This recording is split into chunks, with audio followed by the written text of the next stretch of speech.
All right, good afternoon. We are at quorum, so we would like to get started. For the record, the time is now 2:03, and we have begun the Assembly Bill 32 Environmental Justice Advisory Committee public meeting. Welcome, everyone. My name is Jane Harrington from Leading Resources Incorporated, and I'm the facilitator for today's meeting. I'm excited to be here with you all today. I am also joined by my colleague, Eric Douglas, also from Leading Resources, as a co-facilitator. I will move right into housekeeping and logistics. Before we start with business, let's talk about Zoom and facilitating our public comment period and a few critical details related to our Sacramento facilities where we are today. Spanish interpretation will be provided in the Zoom Spanish channel for the duration of the meeting. We also have 2 interpreters to support today's meeting. For those in the building, restrooms are outside the door and to the left and down the hall by the drinking fountains. And in case of an emergency or a power outage, please exit out the door and to the right down the stairs. Zoom orientation, we will have public comment periods today. As a reminder, please limit your comments to that agenda item. And while EJAC welcomes your comments, committee members will not be responding to public comment. For members of the public participating remotely, you will be able to raise your hand in Zoom to speak during the public comment period. When it's your turn, the host will ask you to unmute, and after you click unmute button on your end, you'll be able to speak. We will be switching off between commenters in the room and on Zoom. We intend to give each commenter 3 minutes to speak, and we'll let you know if anything changes based on the volume of comments expected. In the event that *6 does not work to unmute, CARB can unmute you. We appreciate you staying on mute until it's your turn to speak, to be respectful of everyone's turn. Before providing your comment or question, please state your name and affiliation if applicable so that we know who's speaking. We will do our best to do the same in the room for members of the public to know who's talking. Zoom Q&A and chat functions are turned off for participants. And now I'd like to introduce our Spanish interpreter that is on the line in the main channel. Grizel, if you could please introduce yourself and translate the information on the slide. Hi, sure. Thank you. Hola, ¿qué tal? Buenas tardes. Mi nombre es Grisel, soy parte del equipo de interpretación para la sesión del día de hoy. En caso de que quiera participar en Zoom, puede levantar la mano. Los participantes que se comuniquen por teléfono pueden marcar gato 2 para poder levantar la mano, y también se les informa a los participantes en el teléfono cuando se quite el sonido durante la sesión que tenga comentarios. También, para poder silenciar o reactivar su sonido, puede marcar *6.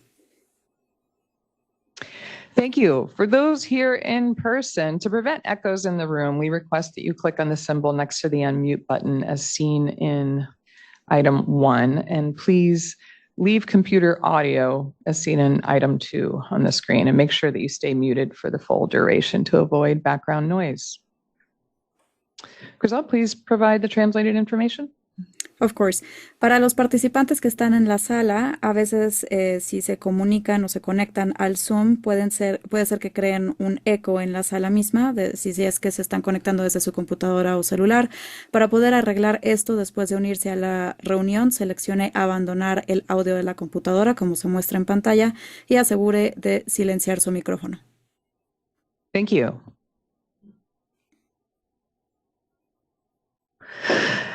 For listening to language interpretation, when the interpretation globe appears at the bottom right corner of Zoom, as seen in item number 1 on the screen, please choose your preferred language as English or Spanish, as seen in item number 2. Grizel, please provide these instructions. Sure. Una vez que se active la función de interpretación, va a aparecer el icono que aparece como un globo terráqueo en la parte inferior de la pantalla, como se ve en el punto número 1, y ahí puede seleccionar el canal, como se muestra en el punto número 2 de la imagen. Thank you.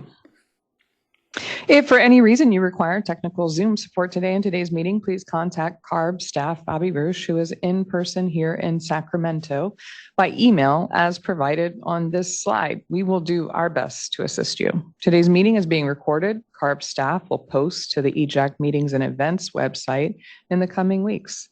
This is the same website where you can find all materials for today's meeting as provided on this slide. Grizel, could you please translate? Sure. En caso de que necesite ayuda, por favor, contáctenos. Nuestro personal está más que feliz para poder atenderle. La dirección de correo es la que aparece en pantalla con Bobby Roach, que también está de forma presencial. Esta reunión se está grabando y los materiales van a estar disponibles en el sitio web, que también es el URL que aparece en la imagen. Y una grabación estará disponible también en el sitio web aproximadamente 2 semanas después de esta reunión. Thank you. With that, I would like to begin the EJAC member roll call. As a reminder, this is the formal record of meeting attendance, and therefore we ask that all EJAC members respond when your name is called. Please state here your affiliation, pronouns, and if you're on or off camera, and if off, the reason for doing so consistent with our meeting requirements. For EJAC members who join the meeting later, we will be asking them to verbally announce their attendance in the same fashion. So to make it clear to all participants. To begin, Martha Dina Arguello. Marta Dina Arguello, present. And Juan I'm- Flores. Oh, sorry, Martha Dina. Go ahead. Oh, just that I'm on camera.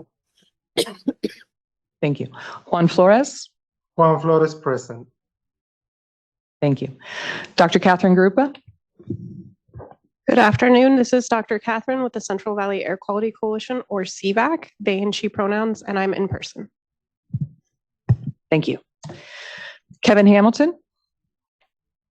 Kevin Hamilton, Central California Asthma Collaborative, and I'm here in person. Thank you. John Harriel Jr. Thomas Helm. Hey everybody, Tom Helm, Valley Improvement Projects, he, him, his, attending virtually on Zoom. Thank you. Thank you. Matt Holmes. Hi, this is Matt Holmes, attending virtually, masculine pronouns, he, him, his, representing the California Environmental Justice Coalition. John Kevin Jefferson III. Ray Pres- Leon. I'm president and on Zoom. Sorry, thank you. Thank you, Kevin. Ray Leon.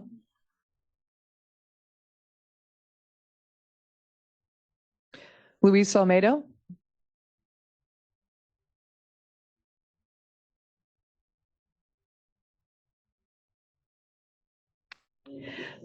Jill Sherman Warren.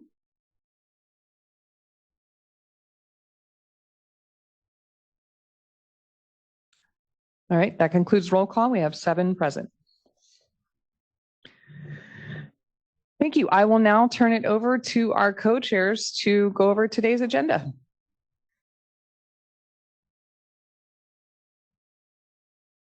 Good afternoon again, everyone, and welcome. This is Dr. Catherine. After introductions and opening remarks, we will debrief the September 12th joint meeting between EJAC and the CARB board. Then we'll discuss charter revisions and next steps, followed by a discussion of the cap and trade program and a resolution that is drafted and for your consideration. We will take public comment and then next steps and closing remarks.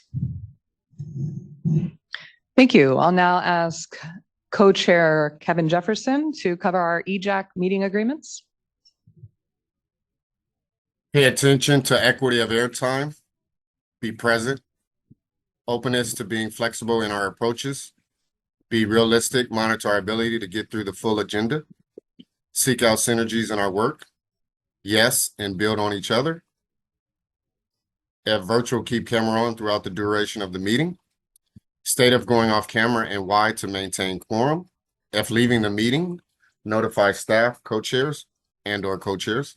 Listen and be compassionate and supportive. Reach for, invite inspiration and intuition. Look for ways to move toward action where possible. Respect the agenda, respect each other, and trust this process. And more importantly, share responsibility for successes. Thank you.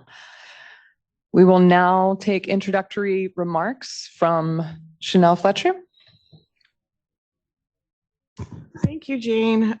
So I wanted to welcome everyone. For those who don't know, my name is Chanel Fletcher. I'm not the executive officer. There we go. Not that person at all. That is Steve Cliff. I am just the deputy executive officer at the California Air Resources Board. I do want to say to the public, to the EJAC members, the CARB deputies, and the chair's office who are here with us today, whether you are online or in the room, I just want to thank you for being here. I'm also very happy to be with you all here today. So today's discussion includes a few main items. One includes the debrief on the September 12th EJAC CARB joint board meeting, as the co-chairs mentioned.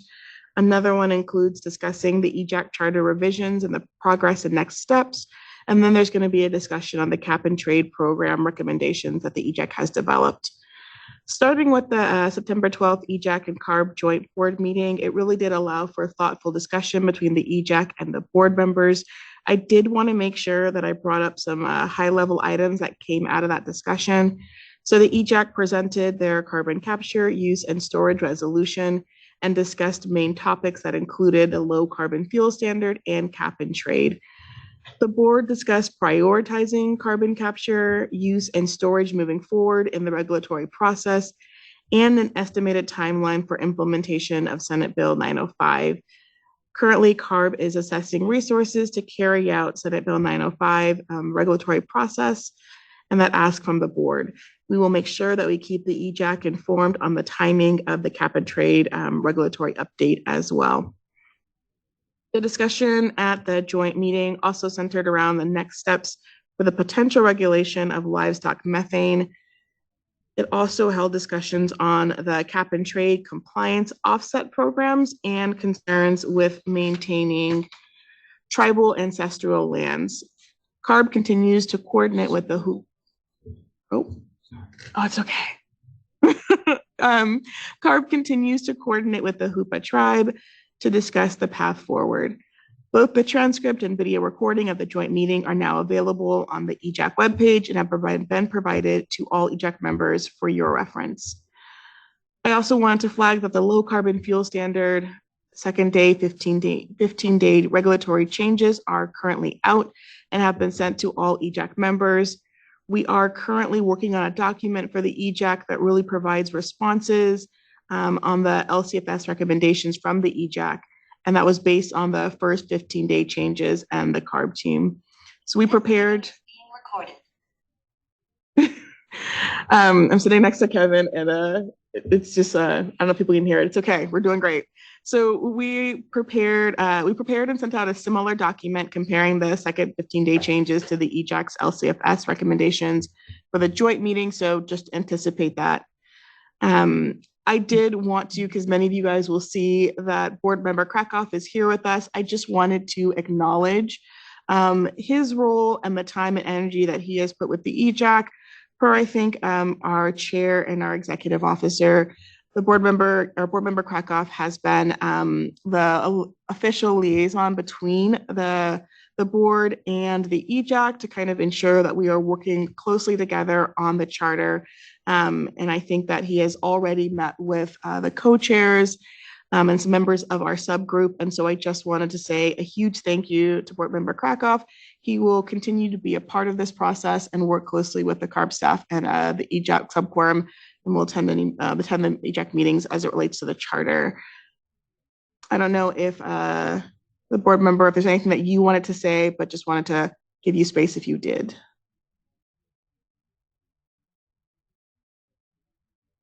Okay, cool. So the CARB EJAC team, along with the board member, met with the EJAC subgroup on October 8th to discuss the proposed changes. The charter revision draft has been sent to all EJAC members for today's public meeting and also posted to the EJAC webpage. So in that subgroup meeting, CARB staff provided an overview of the proposed changes, followed by the EJAC subgroup's own slides with the desired charter revisions, which have been sent to both the EJAC and posted on the webpage. I do want to just note that in response to, I think, the EJAC subgroup proposal on the charter, we are working to send out a memo that provides both, I think, CARB's responses as well as a request for further information. I do hope that as we kind of move forward in this charter revision process, it can be a collaborative process for all of us and that it can provide the best possible outcomes for both the EJAC and CARBs in achieving our goals. I'm looking forward to hearing the EJAC's thoughts on the discussion overall and next steps moving forward. I will turn it over to the EJAC co-chairs to provide their opening remarks and kick us off for today's discussion. Thank you. Thank you, Chanel. I'll pause right here for a moment. It looks like we have had another EJAC member join. Jill, would you like to state your presence and your affiliation and your pronouns, please? And this is Jill Sherman Warren. I am an EJAC member, and I'm the executive director of the Native American Environmental Protection Coalition. And my pronouns are she, her. And I apologize, my internet service is going to be coming in and out more than likely when the wind blows. Thank you. Thank you.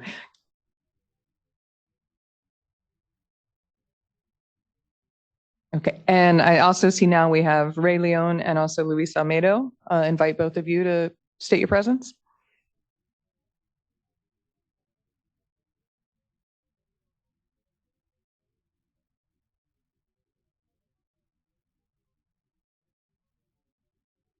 All right, we'll give that a moment. I'll go ahead and turn it over to co-chair Martha Dina to make your opening remarks.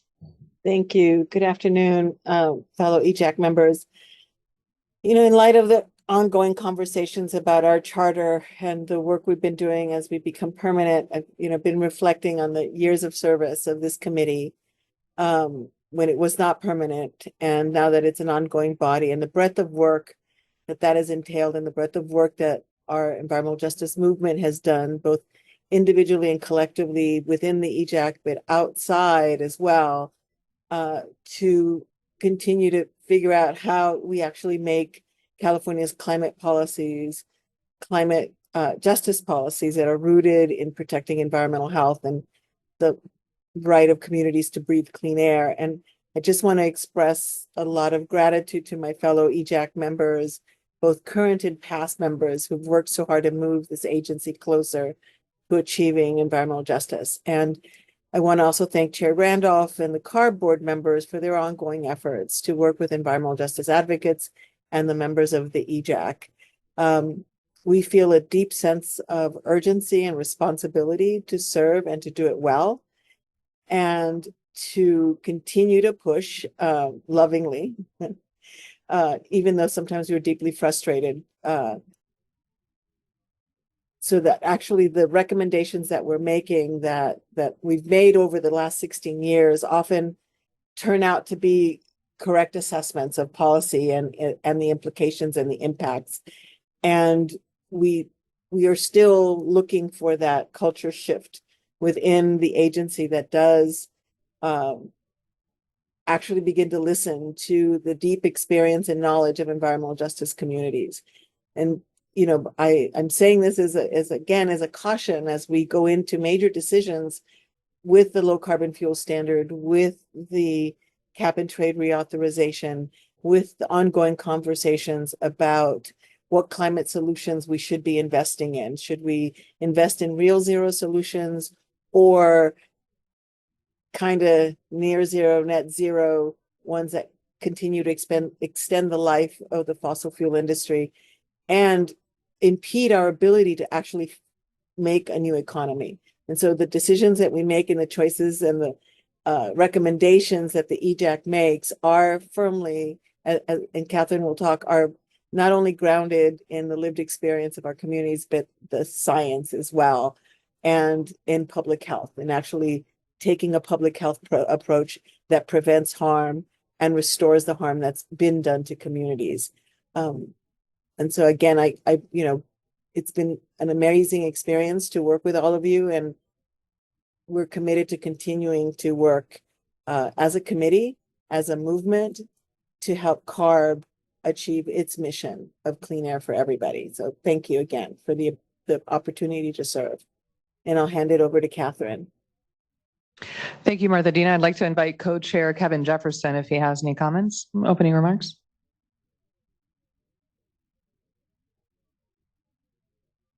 I just want to thank everybody for participating. Happy to be here. We got a lot of work to do. A lot has been done. Obstacles have been overcome. We got a few more to do, But look forward to the upcoming year and battling this environmental justice work we're doing. Thank you, Co-Chair Jefferson. Turning it over now to Dr. Catherine. Thank you, everyone, and ditto to Martha, Dina, and Kevin.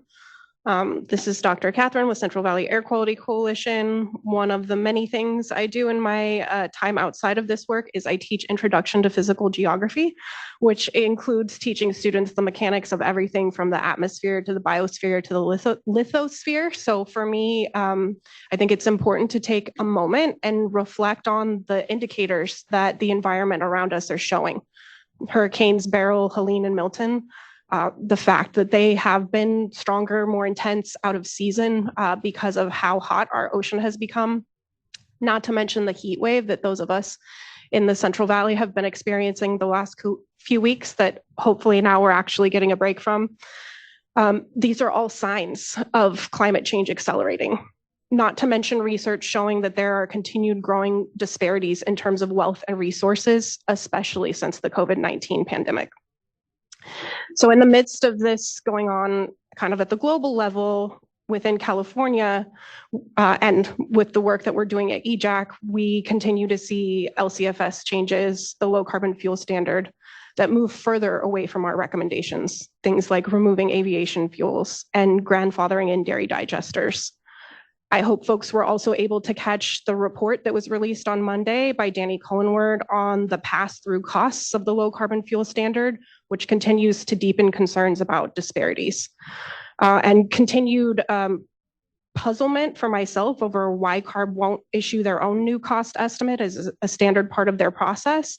And a quote in that article that came out, I believe in the Politico newsletter that linked Danny Cullenward's report that quoted CARB as saying that they're not using models to predict the future, which I'm also puzzled by because that's my understanding of what models are for, is so that we can anticipate and estimate what types of impacts these changes will have.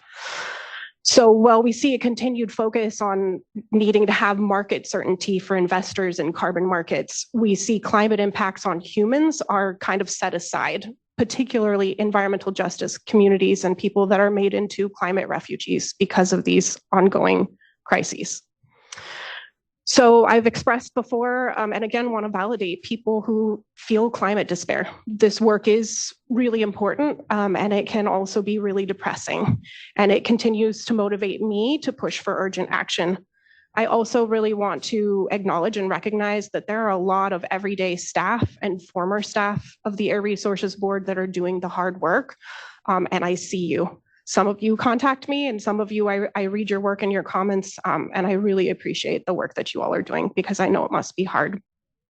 I did want to ask one clarifying question of Chanel before we segue to the joint meeting debrief.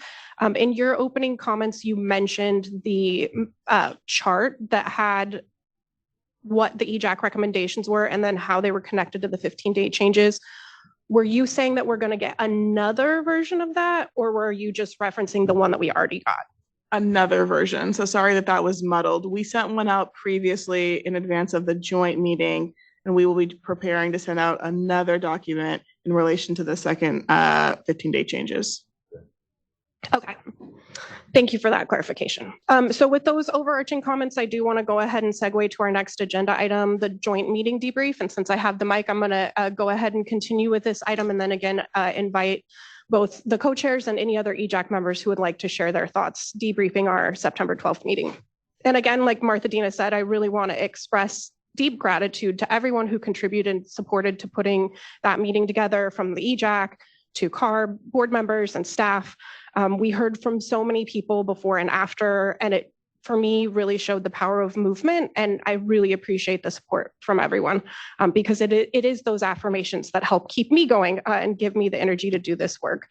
I particularly want to thank Martha Dina, Kevin Hamilton, Jill Sherman-Warren for supporting me on the low carbon fuel standard and cap and trade items, and our guest speaker, Phoebe Seaton with Leadership Council for Justice and Accountability. I appreciate the board's engagement with us and that we have had board members attend our meetings and the overall commitment that the board has expressed to dialogue. As Chanel mentioned, there were some important questions and concerns raised by board members during the meeting. And while I definitely can't summarize them all, I think some of the members pointing out that some of the changes to the low carbon fuel standard have actually gotten weaker than even the initial CARB staff proposal was significant. The indications and an interest in moving towards livestock methane rulemaking, which has been a long standing ask for groups from the San Joaquin Valley, and the need to focus on developing community protections in the implementation of SB 905 to ensure that we're not citing facilities unnecessarily in environmental justice communities and making the situation there worse. Absolutely, there's much more work to be done on these topics and beyond. And I think we could absolutely do more together. So just a few ideas along those lines. First, just to be clear, EJAC has never positioned itself that we have all of the answers, but I am confident that we've done a good job of asking tough questions and following the science. We've invited numerous experts to explore different analyses, including those favorable to mainstream approaches. We've heard from community members, stakeholders from industry, and others during public comments. We've spent a lot of time crafting informed recommendations built on a foundation of science, which includes social sciences and ground truthing data with lived experience. Secondly, because of our commitment to exploring the science with a critical analytical lens and a focus on equity, and we want to create actionable recommendations, we spend a lot of time doing that work. And there's definitely no shortage of work for the EJAC. So when we're invited by the board to tackle a topic like cap and trade, it's more than frustrating to do the work and then be told essentially, thanks, but no thanks. So on cap and trade now, we're hearing that we need to go to the legislature, which is frustrating because our role is to advise the Air Resources Board. Big picture, I want clarity from CARB leadership on their vision for and commitment to environmental justice. Where can we not just strive for dialogue, but actually be working together towards collective goals? Because in terms of carbon markets, personally, I feel like we're really far from that. And finally, I want to remind ourselves that the permanent EJAC is still new. We really have not been around for very long at all. To be productive, I hope that CARB leadership can play a supportive role and suggest some key things that we can work together towards. EJAC continues to evolve and to grow, and I hope that with more advanced planning and anticipation, that we'll be able to do that more productively moving forward. Just as one small example, I hope that we can be more proactive in forecasting so that we're not left for a little over a year without a facilitator and a technical writer. And really glad to have Jane and team here to help support us moving forward. So that wraps up my debrief of the September 12th meeting. And now I want to invite Martha Dina and Kevin Jefferson, if you all want to debrief. And of course, any other EJAC members, you can raise your virtual hand or put up a tent card. Yeah, that'd be great. I think there were a couple of things that you had flagged around low carbon fuel standard that we do actually want to respond to. So I think Rajinder, are you on or available to chime in? Chanel, can you hear me? Yes, we can hear you. Great. So good afternoon. It's great to be here and be part of the conversation. There were a couple of things that I just want to clarify. There is nothing in the amendments or 15-day changes that actually weakens anything that was in the 45-day or the first 15-day. All we did was clarify how after the regulation comes into effect, it would start the 2-year crediting period and what that transition from the existing regulation to the new regulation would look like. So that was related to implementation. And there is nothing in the amendments that would actually preclude us from even regulating the sector in the future if we wanted to. So I want to be clear on that because I don't think that it's accurate that the staff weakened the proposal. We clarified something that was always there. And I think I heard the mention of the Cullen Word document that came out on Monday. We did have a chance to look at that. And what's very surprising is that almost every single topic that he thought to write about and share his opinions on, we actually addressed in the April 10th workshop that we had at CARB. And so I'd encourage all of the attendees and the EJAC that if you want to see CARB's responses to many of the things that are being brought up again in that document from Monday, There's a 60+ deck slide sitting out there from April that tackles every one of those. And I do want to touch on the cost piece. I mean, I think many of you may have been watching in the special session that there's been discussion about having a supply and stock of fuel so that we don't have price spikes and volatility, and we don't see, you know, $2 to $3 increases within a single year. That made it through Assembly. It's also made it through Senate today, and it goes to reconciliation. And if it makes it out of that process next week, the governor is expected to sign it. During the course of that entire conversation, it was clear that the 47 cents that we had put into our SRIA was not a real number. It was something that comes out of a model that is not designed to actually give you costs. But we actually don't have to model anything on the costs for what is being passed through to consumers, because under existing regulations at CEC, all of the oil companies actually report their cost pass-through. And you can see that they're reporting 8 to 10 cents for that cost pass-through. But what is that difference? What is that increase in prices that we have seen? When we look at the data for the last 5 years, over 82% of that increase in prices is due to pricing policies that are under the control of the oil companies and the producers of that fuel. And so there's a lot of talking points that have been thrown out during that 2-week process with the special session about state, local, federal taxes, about environmental regulations. But when you actually look at the data that the oil companies themselves are compelled to report to the Energy Commission, you can clearly see where the decision-making and where those costs are coming from. They're not coming from environmental regulations. They're not coming from taxes and things that we need to actually keep our roads in working condition. It's coming from decisions that are being made within the oil refining sector itself. And that is where that special session is trying to get some transparency, some insight to be able to avoid some of those spikes that happen and some of those shortages that happen because of maintenance happening at the same time. So I just want to make sure I put that out there, because this is very new information that's happened and new activity that's happened in the last 2 weeks. And there was a vote on the special session this morning. Thanks. This is Dr. Catherine again, and welcome, Rajender. I just wanted to clarify that my comment about the variations wasn't between the two different 15-day changes. It was from the original SRIA that was issued and the 15-day changes that have occurred since then. That being said, I don't think this is really the appropriate space to get into a back and forth, and I didn't know you were going to be here. So I'll just mention 2 other relevant things. One is that I have also been serving in a part of the conversations about how we facilitate a just transition around refineries in California. So I'm well aware that those are really complicated conversations. And also it is very clear that there is an actual cost to the low carbon fuel standard. Also, while you're here, I had previously requested that we get an update on the cap and trade program at this meeting, and it was my understanding that nobody from ISD was available. So just wanted to mention that we would still like to have that presentation in November if possible. And with that, again, I do want to make space and open it up to other EJAC members who have things that they'd like to share from the joint meeting.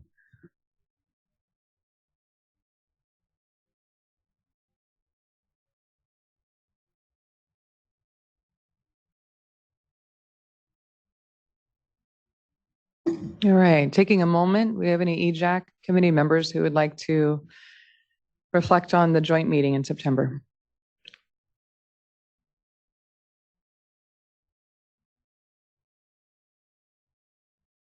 Kevin, you want to go ahead? Kevin Hamilton, thank you. Yes, Kevin Hamilton, CCAC. I thought the meeting was very productive and collegial. Felt like we got quite a bit of time for a one-on-one with the board, which was great. We had lots of good conversations, feedback. I think our points were well taken, and we've seen action since as a result of that, which makes me feel like it was worth spending, I forget how many hours of our lives that evening until after 9 o'clock. I'm thankful, by the way, for everybody here who showed up for that and hung in there, because I know that's really tough. Specifically with regard to EJAC's actions around LCFS, I thought our resolution was well received and respected, and we're again seeing board members and staff respond. We're in a second 15-day period now, which shows that again, obviously many of our points were germane and accurately made. And our suggestions for moving forward, I think, are being considered. But of course, we have to wait to see what comes out of the final document being proposed, final draft this time. So I do want to thank the board, especially, and my colleagues on EJAC again for making that heavy lift to come together that time in the evening and really get something done. So thank you. Thank you, Kevin. I'll take a moment and invite any of our virtual committee members attending to share any reflections.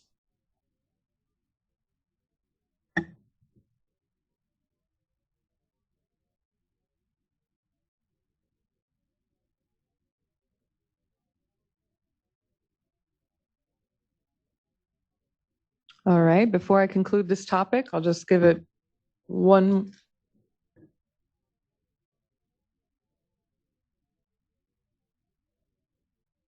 Sorry.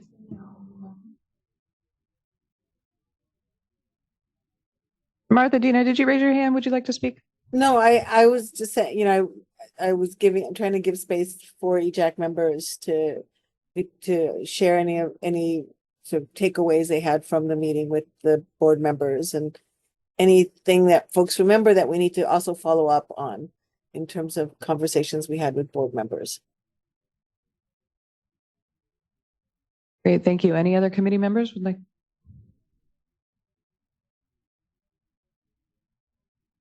This is Matt. I'll speak briefly. Like Kevin, I always find those meetings to be very productive. I find that I gain a lot of insight into what board members think is possible. I think, we just had an example, though, of there's really selective responsiveness from the agency.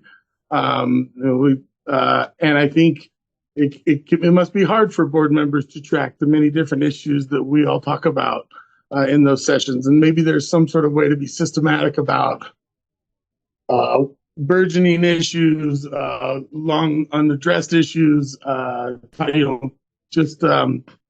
there's only so much we can do in these meetings. And this is in no way a criticism of the agenda setting thus far, but I think I'd like to see more board member involvement. I sometimes get the feeling like board members are asking permission from staff on how to share their opinions on certain issues. And I'd like to see more leadership and more dialogue between board members and the authorities that come from these communities that we're here to represent. As Dr. Group has said, our communities are the experts on these issues in many ways. I think some board members understand that, and it'd be nice to see that sort of filter into the same kind of credibility and credulity that's conferred to more traditional technical assistants. So some sort of a topic tracking ritual. I know we brought this up before, but it might help board members stay abreast of what's being responded to and what isn't. Thank you, Matt. Any other committee members before we close this item?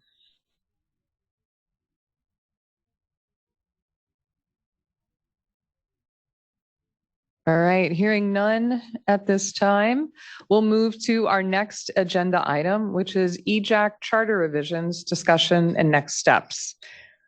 As I understand it, both CARB and EJAC have proposed revisions. So I'm going to suggest we first briefly describe all of the revisions without as much discussion. So we've got the big picture, and then we'll go back through any where we want to have additional input. And I believe we will start with CARB for their revisions. Thank you, Jane, and good afternoon, everyone. This is Karina, EJAC lead from CARB. We wanted to provide a brief overview of the proposed EJAC charter revisions provided to the EJAC charter subgroup to date, including section numbers where the suggested changes were made, just for some added clarity. So for section 3, under definitions, we proposed adding definitions for per diem and travel reimbursement. For section 7B, under CARB goals, we proposed new language on CARB support for EJAC in achieving their mission statement. For Section 8, under EJAC meetings, we proposed a maximum 8 EJAC public meetings per year and language on quorum and what happens if quorum is not achieved. For Section 9, under membership, we proposed clarifying language for what happens when EJAC membership drops below 11 members. We proposed amended language to clarify how per diem payment would be handled if both the EJAC member and the alternate attend the meeting. We proposed revised language on the threshold for EJAC member removal when missing EJAC meetings and automatic removal rather than board approval for removal of members. We proposed clarifying language to define both an excused absence and alternate member removal, new language clarifying reasonable travel costs and Cal HR travel guidelines, and then new language on travel planning with the CARB travel assistant to prepare ahead of time for EJAC meetings. Then under Section 10, under roles and responsibilities, we proposed language to define meeting attendance, new language on meeting attendance to receive per diem payment and travel reimbursement, new language for co-chairs to receive payment for attending EJAC co-chair meetings held with CARB staff in advance of an EJAC public meeting to prepare for discussion, new language for co-chairs to rotate each year to distribute the workload more evenly across the members, new language on EJAC electing 3 members to serve as co-chairs starting the first meeting of the following year, and then new language with a time frame for EJAC members to serve as co-chairs. And then lastly, Section 13 under records, we proposed new language that CARB staff will post the EJAC public and joint meeting agendas 10 calendar days prior to each meeting. New language to state that CARB staff will post meeting recordings after each EJAC meeting on the public EJAC page, and new language to state that the meeting minutes will include the start and end time of the EJAC meeting. It's important to emphasize that these are all CARB's initial thoughts and ideas. We want this to be a collaborative process with EJAC, as mentioned earlier, so continuing to meet with the EJAC charter subgroup to determine additional changes that we might want to consider. Thank you, and now I'll turn it back over to Jane to begin the discussion. Thank you, Karina. I think we will now hear from EJAC members on their proposed revisions. So I will invite EJAC members to speak to these. Kevin Hamilton, is that you that's going to walk us through these? I don't believe so. Okay, don't think I will. was assigned with that task. That is all good. Thank you. So I will go ahead and take us through the proposed revisions from EJAC just briefly, and then we will pause and see if we have additional input or questions on those.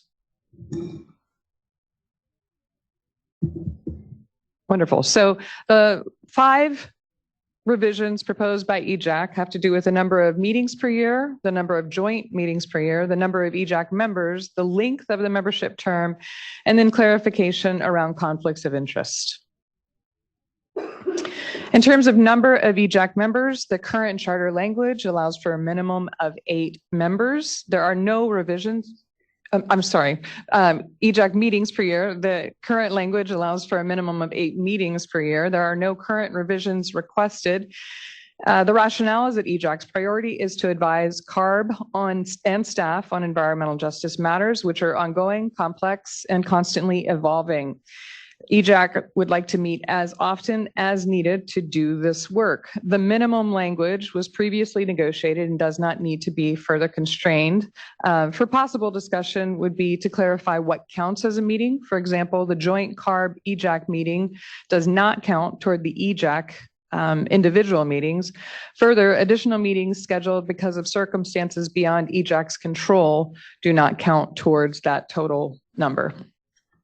Thank you. In terms of number of joint meetings between CARB and EJAC, the current language is a minimum of 1 joint meeting per year. There are no revisions requested, though there is possible discussion to increase it to a minimum of 2 joint meetings per year. The timing of legislation, regulation, and other factors might warrant additional meeting or a meeting at another time in the year. And based on the number of topics and depth of each topic, it could be unrealistic to address everything in a single meeting each year. Thank you. Number of EJAC members. The current language states that there are 11 members. The requested revision would be to increase it to 13. EJAC represents communities throughout California with the most significant exposure to air pollution, including but not limited to communities with minority populations, low-income populations, or both. Given the size of California and diversity of circumstances across the state, 2 additional members could increase the geographic representation, expertise, and diversity of perspectives. It could also better support distribution of work and succession planning. EJAC believes the last number negotiated on the charter was 13, and it is an error to be noted currently as 11. EJAC would like to extend the term from 36 months to 72 months. As noted, this is complex and very deep and involving work and takes time to understand and effectively provide input. The CAR board understands this and has a 72-month term. EJAC members should be afforded the same amount of time as board members. It provides continuity, retains institutional knowledge, and supports succession planning. There could be discussion around staggering service so that new members are coming on every year and you're not losing all members all at once. Finally, to clarify the language around Section 87104 and that it does not apply to EJAC. Rationale: members serve as individuals and not as representatives of organizations. I'm going to pause there. That was a lot to take in, so we'll give everybody a moment. But I think the request at this point was if there's any clarifying questions or additional input on these charter revisions.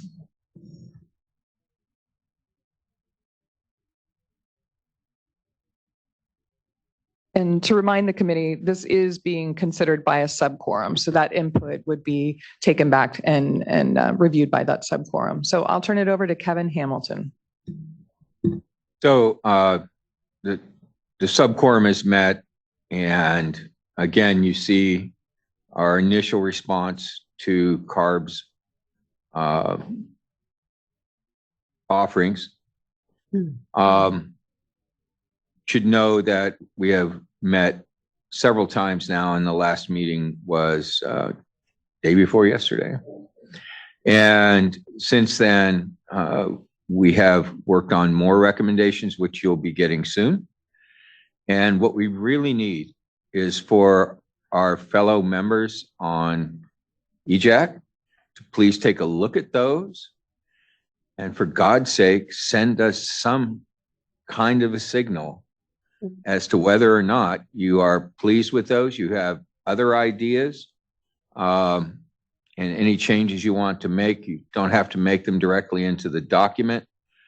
Send us an email with just that you don't like this or that, and you would like to see that changed. We will be bringing this back in November with the idea of voting on it. So we really need to get that done within the next few weeks. So, and thank you everybody on the subquorum for all the hard work on this, and Jane and her team. Thank you, Kevin. As well. Thank you. Thank you, Kevin. And I appreciate you noting that this item is. I did want to note, Board Member Gideon, thank you for being there and being at all those meetings. We really appreciated having a board member joining and giving us your insights on our comments. And thank you for not trying to run the meeting or anything like that. You were there as a partner and providing your own insight into what we were doing and saying in an honest and clear fashion without trying to push it on us. And we're grateful for that. Thank you. Good to have your support in that way. Thank you, Kevin. And to note what Kevin said right there, this item is currently slated to be on the November EJAC public meeting and will go up for a vote at that point. So we are looking for input both in today's meeting, clarifying questions, and also after the meeting, as Kevin has invited for the subquorum's consideration. I'll pause for a moment and see. How much time do we have, Carb, to get those comments in and get it ready for a vote for the next meeting? I would say within the next 2.5 weeks or so at most, and we can follow up. No. just to make sure that we're ready for things to be posted ahead of the next public meeting. Yeah. Okay. We'll talk follow more up about with that. Yeah. with dates and such. Great, thank you. Yeah, Sorry to you're interrupt, welcome. Jane. No, good question. We'll follow up in terms of timing. That'll be very important. I'll pause for a moment and look for additional input or clarifying questions from EJAC members.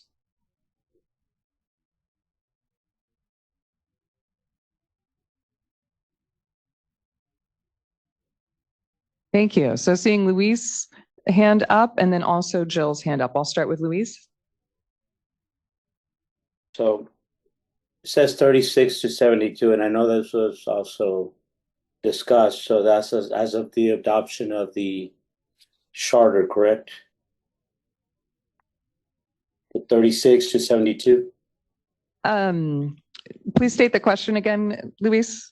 The 36 to 72 months proposed. Yes, so the current language. As a beginning, as of the adoption of the charter, is that correct? Let me see. I'll state this. The current charter language does say 36 months. EJAC's proposed revision is to extend that to 72 months, but I'll turn it over to Ashley to make a comment. Yeah, thank you, Jane. Ashley from CARB. So currently, as the charter is written, it's 36 months from the March 2023 adoption by the board. So I think what we're looking for here is what you all would be recommending in terms of when that membership term that's being proposed would start. I'm assuming based on what we've kind of discussed to date that it would be as of when the new charter is adopted. The other question is the individual representation. I know that as we are and have been involved in the EJAC meetings, it is customary and it is asked that we make our presence known, both by name and affiliation. And so it is the expectation that a representative of the environmental justice is here independent of its affiliation or together, or is it open for recommendation? Because I think that also may fall into the conflict of interest and how that gets applied. So it's unclear to me. I think that would need some additional kind of breaking it down, because CARB does ask us name, and I say CARB, whether it's directly or through a facilitator or through our chair, it is customary to say your name and what your affiliation is. So that I can utilize some clarity on that. And the other thing that comes to mind is that even though that CARB has an Office of Environmental Justice, there is a growing number of environmental justice communities and people who identify under environmental justice that are either utilizing the Office of Environmental Justice or are working directly with divisions, departments, and I'm pretty sure I'm not naming all the categories, but it would be important that in this charter, there be a commitment to updating the 20-year-old plus environmental justice policy, so that it also provides guidance to those who may not utilize the Office of Environmental Justice as a way to communicate and interact directly with different divisions within the California Resources Board. Thank you, Luis. I'll now turn it over to Jill to make comments.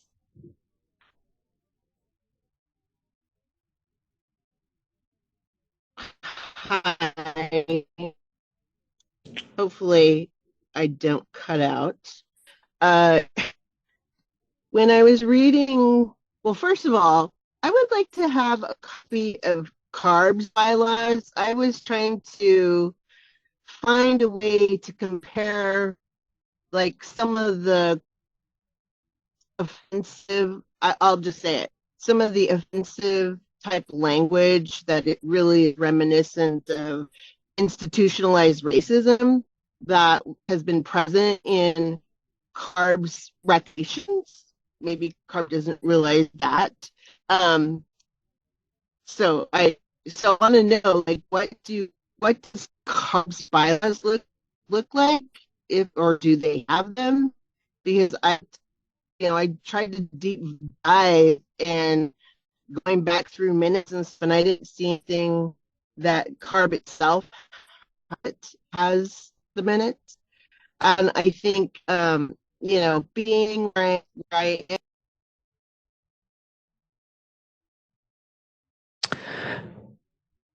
All right, it looks like we lost Jill. I know we're having a little difficulty hearing her, and she does have poor internet in her area, and it looks like she has dropped off. She may be back on. Jill, can you hear us?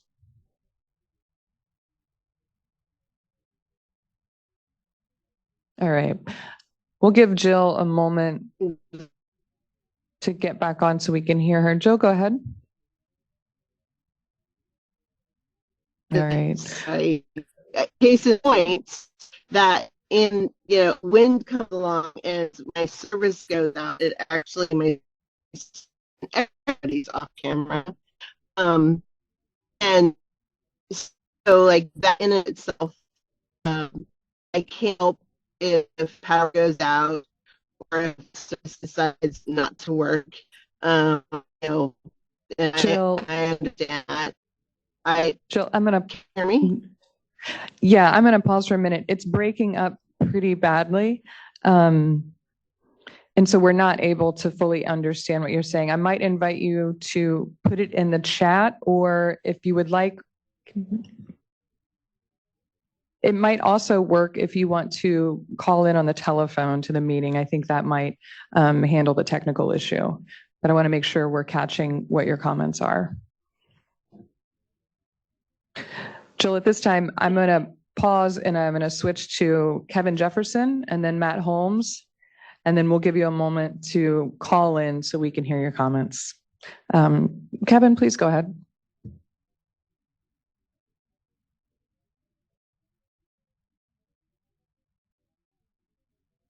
Yes, I wanted to speak to the number of members.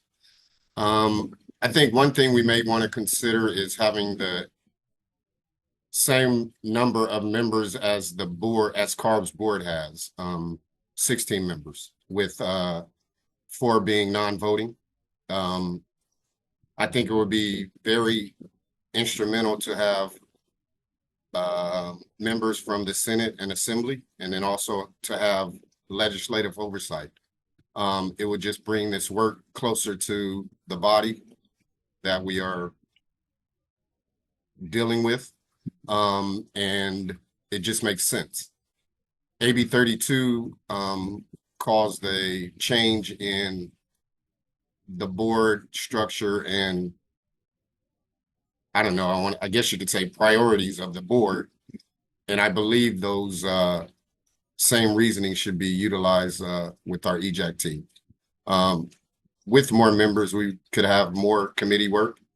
And with the oversight, we could have direct relationships with the powers that be. Thank you, Kevin. Matt, I see your hand raised. Go ahead. Yeah, I've complained before about inconsistency in advisory committee rules, roles, influence across the really state agencies. And so I remember asking a long time ago for, I don't think, obviously CARB doesn't have to do this or they would have done it, but I don't see why it would hurt to request a review of this charter by, the state's legal arm, the Department of Justice, or at the very least get an oversight review from the parent agency at Protection. That way, we're sort of communicating up what we're learning in our charter design, and maybe this can filter into some of the other sister agencies who may not be as intentional about their advisory committee design. And it would also protect CARB and CARB staff from perhaps implementing a charter that isn't compliant with state law. So, the Department of Justice has lots of pronouncements about open meeting rules and the state's obligation to include underserved communities in its civil rights obligations. It'd be nice to see those.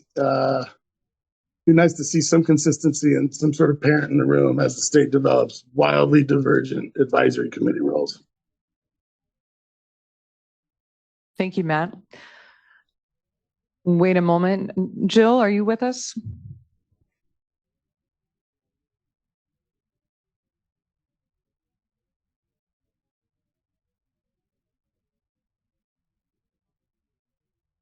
And Jill, if it's but I don't know if the service is going to be any better.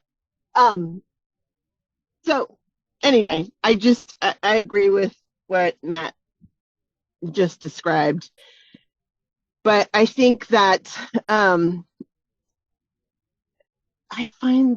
just really was put off. I'm sorry, I was really put off by the recommendations that I guess the CARB staff, or maybe it was the CARB, did themselves. It was weird. It's weird.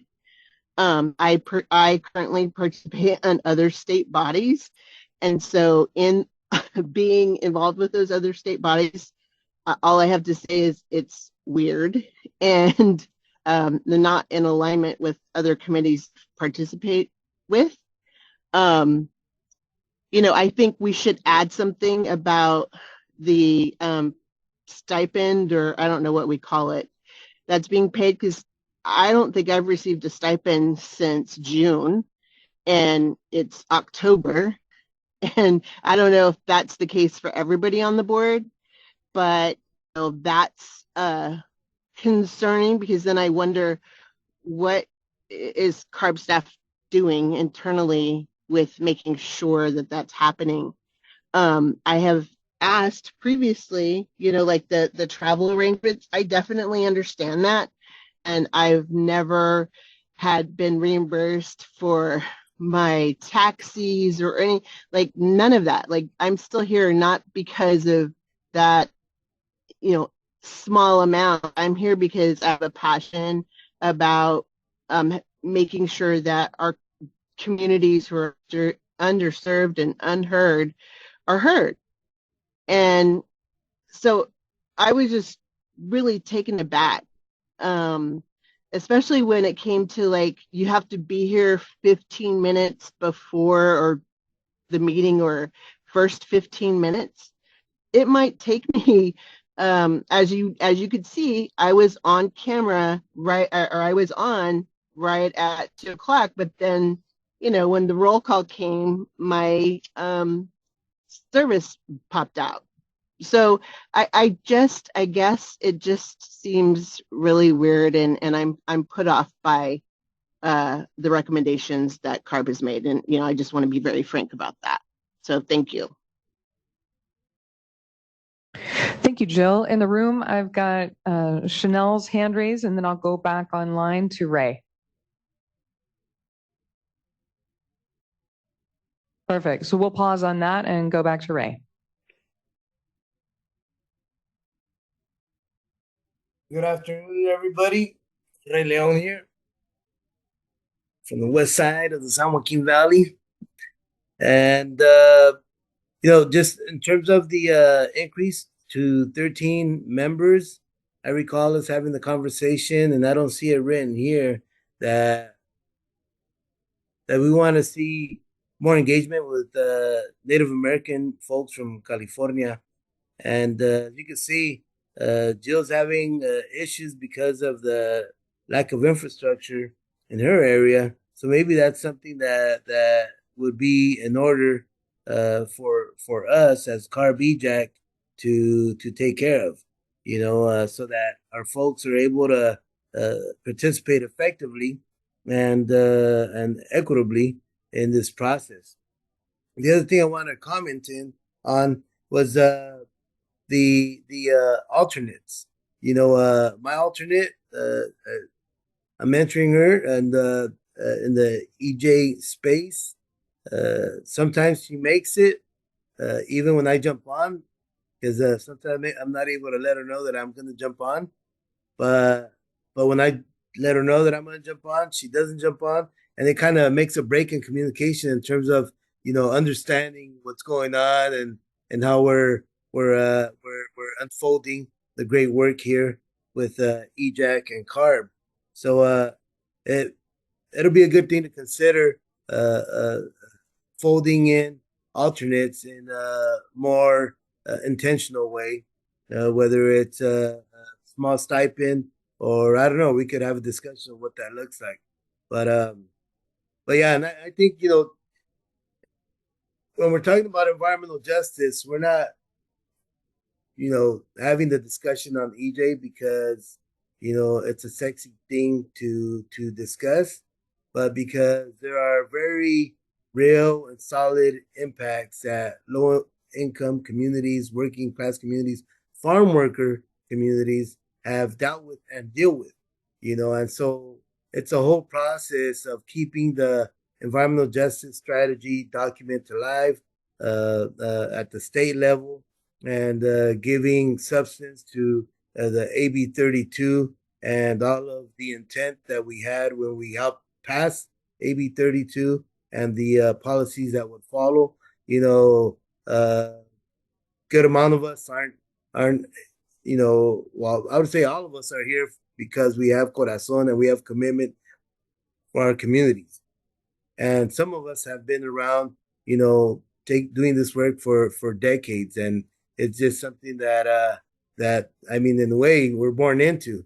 We took up the mantle to do God's work and to improve the quality of life of the most vulnerable in the state of California. So I think what needs to happen with the CARB is I think we need like some workshops in terms of getting deep into the roots of why EJ exists. The history of it. I know a lot of folks know the history of it, but I don't know if folks really feel the history of it. Maybe not everybody has grown up in the EJ community and has seen some of the repercussions from multiple sources of pollution and low income, economic barriers, opportunity barriers, and so on and so forth, and what that has caused in some of our most vulnerable communities throughout the state of California. Maybe we need to bring back some EJ tours and really get into the nitty gritty, because I think with there's been a lot of turnover with the CARB staff, and since that has happened, I don't think we've really had some grassroots engagements, tours, and with folks just talking and meeting some of the families that are impacted in our areas. That's another thing there too. I think there's kind of a little gap in understanding, because there's a little gap in awareness due to lack of exposure to what's really going on the ground. You can read a book, but it's not the same. But anyhow, those are my comments. Thank you. Thank you, Ray. I'll pause and see if we have additional input or clarifying questions from committee members.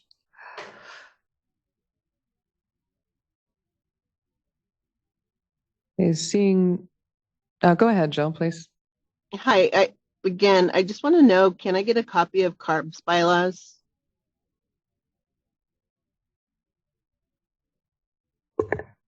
Yes, I think that is an easy yes. We can get a copy of CARB's bylaws. I think we will send it to you, Jill, and we will send it to all of the EJAC. That just would be helpful. I also I know, Jill, that our team has talked in the past about this not about the per diems. It would be really helpful to talk with you one-on-one. I think on our end, I think we've kind of done some of the tracking and we're all up to date. So if you haven't received them or you're not getting them, that is a huge concern. So I just wanted to call that out specifically and ask, if it's, I think it'll be cool with you, but it'd be great to for us to circle as soon as possible to make sure that we're clear on what you're getting and what you're receiving and everything matches up. Does that work for you? Yeah, but I don't think I'm the only one that hasn't received payment, right? I think on our end, we actually went through a travel audit and basically so this is where it'd be helpful again, right? It'd be helpful to kind of understand if anyone is like saying, hey, I haven't gotten payment, I haven't gotten, whether it's your per diem, whether it is reimbursement for your travel, please let us know because on our end, I think everything and everyone is up to date. That's why I was kind of flagging it. Thank you. Seeing Ray's hand raised and also Martha Dina, we'll start with Ray. That sounds good. I had other things, but I'm fine to let them go. No, it's totally fine. Go for it. I just went. Did you guys hear me? Yes, Ray, I think your hand was still up. So I'll turn it to Martha Dina and then we'll go back to Chanel Fletcher in the room. Yeah, Thank you. again, I really want to make a strong case for the increasing the membership and say several things. We do need that. We do need more representation, certainly from Southern California, from San Diego to LA. And that's one, so I just really want to argue for making this, for doing the increase. And second, and I'm not sure how to do it, but this idea of how we deepen the bench and prepare people for engaging in a thing like the EJAC, that we I think CARB, we should talk about how to do that because it does take a particular temperament and it does take work and prep work. And so, and being able to support folks in doing that, right? Because we heard a lot of things when the EJAC became permanent about folks who've served a long time and, how do we make this how do we deepen that bench? And so there's two ways. One is, making this a space that actually does respect and listen to the voices of environmental justice is one, because that's the first question that people ask when we're recruiting them. Is it a space that makes a difference? And so working really hard to make sure that it's a space that makes a difference will help. And then, I maybe not in the context of the charter conversation, but I do think that, it's an important question for the Office of Environmental Justice about how they're doing this. And I think it's also an important question for Cali PA, given that they are creating EJACs in a number of different spaces and that they will all face similar challenges. And we should, certainly offer DTSC and GPR the opportunity, a chance to talk with them and about the lessons learned and how to do this and how to incorporate some of those lessons learned. And so, those are my two comments and I'm done. Thank you, Martha Dina. We'll go to Dr. Catherine. Good afternoon, Dr. Catherine. I have been voluntold onto the work group, so I've tried to mostly stay out of this discussion to allow space for people who haven't participated in those conversations, but do also just want to be on record of saying having more robust membership, better geographic representation, deepening the bench, all of the things that Ray and Martha Dina have spoken to, and also increasing the membership term. This is the membership term. This is really challenging work. The scoping plan gets updated every 5 years. So if you're cycling people through every 3 years, man, if I had left after 3 years, I think I would have just been getting a sense of what was going on. So I would consider those priorities for myself as well. Thank you.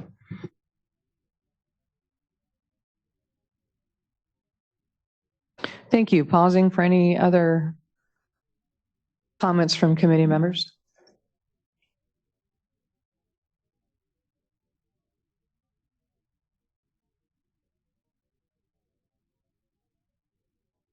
Ray, go ahead, please. After hearing some of the comments of Marta and just deepening how'd you guys say it? Deepening the bench. The bench. I've never heard of that one. Is that a sports reference or It is, and I'm good at sports references, but I don't know sports. So cool. Hey, so just thinking of, because part of the process is kind of like the apprenticeship, right? Where people learn hands-on through the process and getting mentored or having the pláticas, the talks, and it might be good that we develop something that the EJAC could help develop and lead in the development of like a EJ Leadership Institute type of thing. You know, maybe it's 6 sessions. You know what I mean? We open it up to community members, and we just it's a EJ University, and we do 6 sessions. We open it up to the community, and we go through it. You know, we include also just some of the technical and bureaucratic and governmental type of processes that we have to deal with often, you know, from different angles, so that people could understand, you know, all of it. And when you're aware of it, you can maneuver better through it and be a stronger participant with it. You know, just an idea. Thank you. Great, thank you. Kevin Jefferson?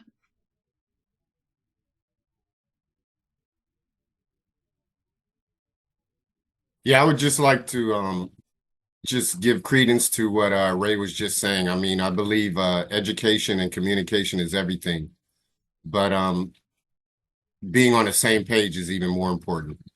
And that university will allow that opportunity. It will also allow spaces for folks to get together and speak and learn and understand. I believe some of the best work that we've been able to do was the combined meetings. And in essence, this university would be a series of combined meetings. So I second that motion, Ray.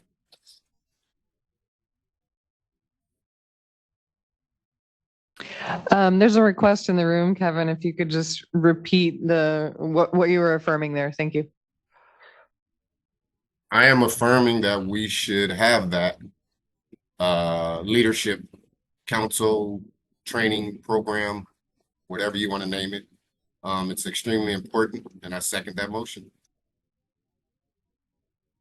Thank you. And so I think just on a procedural end in the room here, we are questioning if there is a motion on the floor right now. No, I think he was just using that as a turn of phrase. Thank you for the clarification. Well, wait a minute. Well, wait a minute. Can we motion it?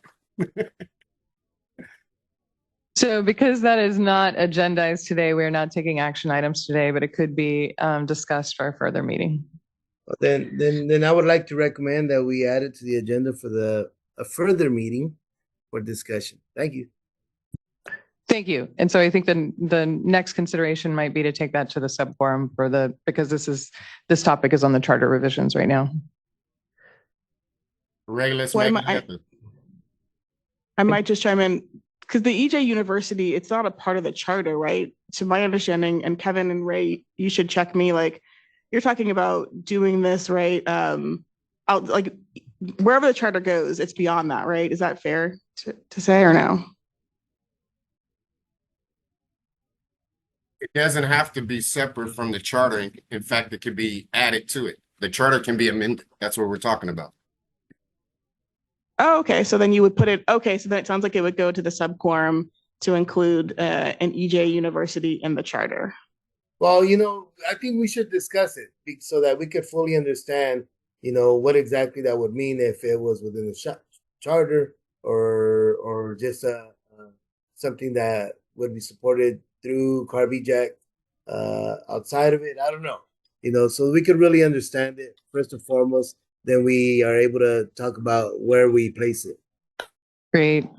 And so I think in terms of the charter topic, just to continue the conversation on that, we'll make a note of that and look at whatever follow-up we need to do on that proposed idea. At this point, I still have 2 hands raised virtually. So I've got Martha Dina, and then I'll go to Kevin Hamilton in the room, and then back to Juan Flores. Yeah, I'm the one who brought this up, the idea of a training, because we're working on something very similar to this. So I would invite Kevin and Ray to get in touch with me, because I would rather see this happen as a movement thing, not a CARB thing. Right? Not that, and if CARB wants to throw down some resources, that would be great.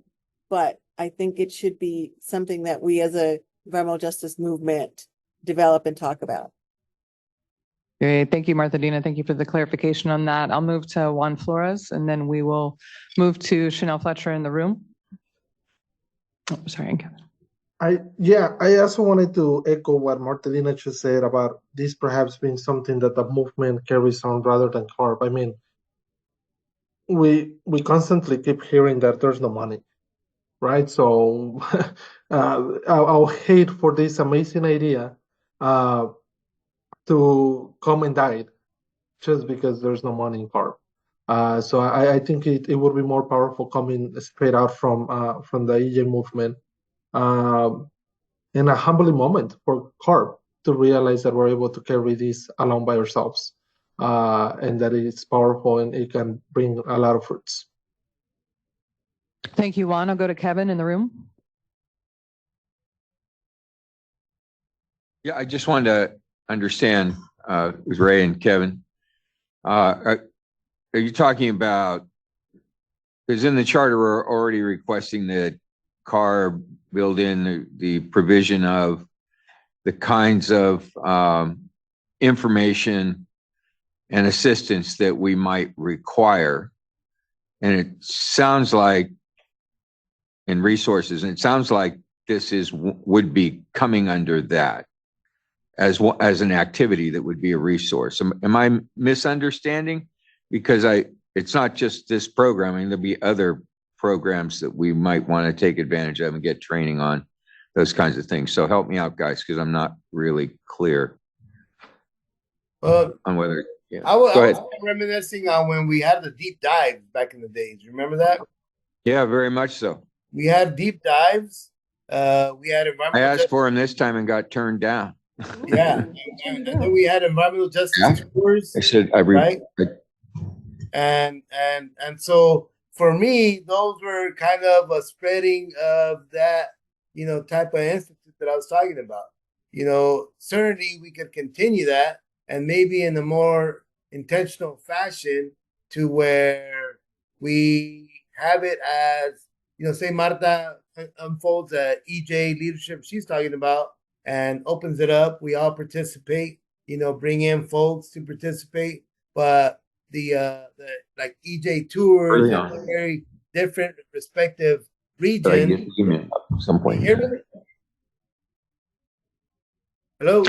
Yes, Ray, we can hear you. I'm with you. I remember we were just talking about in the beginning of this last EJAC, before it was permanent, as we were started working on the first scoping plan, we put forward, and I described in the meeting at that time, those deep dives that we had with staff, small group, or just one person, and how powerful those were for us at that time, back in 2015, 16 to 17. And asking for those same resources this time. And to my memory, I was told that the resources weren't there to do that. So I did actually feel kind of blown off, I'll be honest with you. And so these is what we're talking about in the charter, and in my comments, which you probably don't have yet, but you will. I put in that we need that same kind of resource that board members have, which is one-on-one with or the original folks who are working on whatever it is we need a one-on-one for, that's coming up on the next agenda, or that we're working on. So it may be a subsection of, and again, I'm going to use the LCFS as an example of the LCFS where we need more information, more training, just to ask some questions. So we don't need the whole LCFS team in the room. We just need the people working on that area. And we don't need it as a group meeting for the whole EJAC unless they want it. But specifically, I might need it, or you might need it, or two or three of us might need it, because that's an area we're focusing on. So that's been very difficult. And so we want to put that in the charter to make sure that those kinds of activities are available to EJAC members as well, is what I'm thinking. Thank you, It's not Kevin. there yet.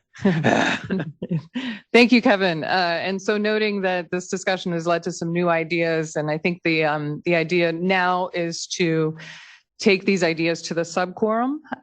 So on that idea in particular, at this point, I would ask if there's any other input from the committee on the charter revisions. Kevin Jefferson, I see your hand raised. Yeah, I was just gonna say that the need is necessary, but it's about resources and control. So I think we need to have a roundtable discussion about how this opportunity could best benefit EJAC. But the reason why I mentioned charter is because that's where resources come in at. But that may not be, the definitive reasoning or purpose. So I believe we need to have a discussion about this and come up with the best case scenario. Great. Thank you, Kevin. I'll now turn it over to Chanel. Well, I wanted to say a couple of things. I think, first of all, I think this is exactly the dialogue that we wanted to have. And I think even hearing and having some of these new ideas like the EJ universities, which I kind of hear you, Martha, that might be something that the movement does versus CARB. But the deep dives, I did side chat with Kevin and I was kind of like, hey, I don't remember us denying that. So I think he's going to find the email for me. But I think, really around succession planning and deepening the bench, that makes a lot of sense. One of the things that I should probably just lead with up front is we've been talking about resources and I have heard that come up. I don't know if folks are aware, we are going to send this around. We are right now in a pretty tight budget. There is a deficit right now in the state of California, and the governor in his budget made clear actions of what he was going to do to address that. That does include there is an 8% cut to our budget that's going into effect. And so right now, every state agency, but especially, not especially, every state agency is going through this. On us right now, we are going through all of our individual budgets. So every one of our divisions is making significant cuts to our budget on the operation side.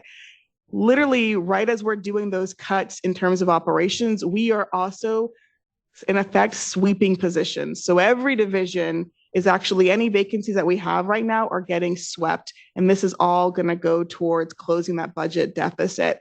I do want to be really clear, and I just wanted to be very transparent with folks, because I think I heard resources a couple of times, and I just wanted to make sure it was really clear.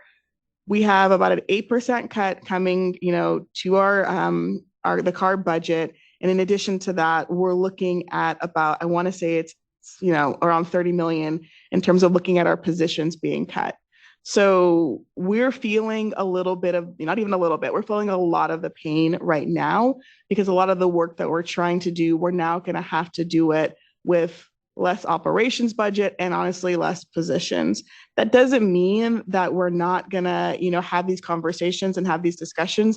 I just really wanted to be, I think, transparent and honest with all of you in saying that this is kind of the reality that we're in. It's going to be a really tough year for us. And I anticipate, for the next couple of years, it's going to be tough in terms of the resources.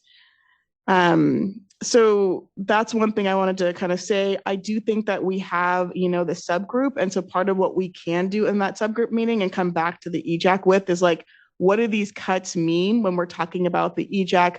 What do they mean for the work that I think we're trying to do? How does it impact? I think that is something that we can work on and be really clear about. But I know there's some things where we're talking about like increase compensation, for example, and that's going to be a challenge given that, again, we're seeing a cut to our operations in addition to positions.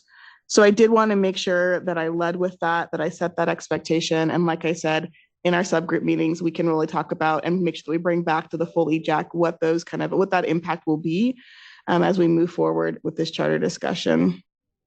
I made a list, and I think I got like almost 10 to 11 things on the list. In terms of some of the big things that I hear, and I think I want to just acknowledge. I hear about the membership terms. I hear about, more members and just really kind of like deepening the bench and succession planning as key ones. I hear about kind of like these EJ tours. Again, some of these things I think will be constrained simply by the fact that like we are not going to have the resources and the staffing that we had in previous years. And so I wanted to be really clear about that. It doesn't preclude some of the other things that we're talking about. And I think we can kind of circle back and have that conversation with the subgroup. I did want to just emphasize that it's really at this point a draft proposal. I think as the staff worked on it, kind of shared it with them, some of the things that I think, we did think would make a lot of sense was really getting a lot of clarity in terms of like the, amount of meetings we wanted to have, thinking about, again, like resources, not just on our end, but also for, I think, EJAC members who I know like have jobs and have other responsibilities outside of the work at CARB. So I did want to say that I know I hear kind of like the feedback. I acknowledge it. I think it's really helpful for us to hear it quite directly, but I do want to also just acknowledge that a lot of this was us trying to take what we heard and also think about, okay, hey, this is what we're hearing. This is where we're at, because we're also feeling constrained. We are not, I think, we don't also have as much resources as we would like to have. And so trying to find a middle ground on that front. I hear that that's not kind of what was received. And so that's why I want to just kind of continue to acknowledge, like, this is a draft. We do anticipate with that subgroup, we will be working through a lot of what we're talking about here. A lot of the ideas that we've heard, again, around like some of the deep dives, some of the succession planning and how do we do that, some of the pieces around representation, those things to me all make sense. I loved the point around, yes, other agencies like DPR, DTSC are setting up EJAC. So like, what are those lessons learned? How do we do that? I mean, those are things that I think we want to kind of to think through the subgroup and make sure that we're, as much as we can be a part of those conversations and help to move that forward. And I think we also hear that there are some places where the EJAC would like to move forward. So I did want to just offer that up. And I wanted to make sure that folks knew in terms of some of the next steps, we can send out and we will send out the bylaws. That's something that we can definitely do. I think, Jill, we will circle back with you about some of the travel reimbursements and the per diems that you haven't received. I think it generally is supposed to take us about 6 weeks. So it sounds like some of your things are beyond 6 weeks. So I think that's one thing that I have on the list that we're going to follow up on. And we will work with the subquorum to schedule the next meeting to further refine the EJAC charter. One of the things that we are kind of prepping and making sure that we put in writing is some of, I think, the responses to the initial kind of like proposal that we got from the subgroup. Happy to share that with the full EJAC for just transparency. We want to make sure that people fully understand our rationale. And I know we don't have enough time in this meeting for me to go kind of point by point. So we'll make sure that that gets shared out, not just to the subgroup, but to the full EJAC as well. I'm trying to think if I missed anything. Did I miss anything that I flagged, Ashley? Okay. And again, I just really want to say thank you, because I think these are the kind of conversations that we want to have and need to have, and having this kind of honesty is really helpful for us as we move forward. Thank you. Doing a quick time check, I note that we are at 3:36 and we do have another item for the cap and trade resolution. So I see 2 hands raised. I'll start with Kevin Jefferson and then Ray Leone, and then we'd like to wrap up this item. Yeah, I just wanted to discuss the financing options. Resources is always an issue. EJ is always at the bottom of the totem pole. So when we talk about cuts, we know where the cut is going to go to us. My question is, the EPA has billions of dollars available to EJ work through partnerships, governmental. I have the Blue Angels behind me flying. I apologize.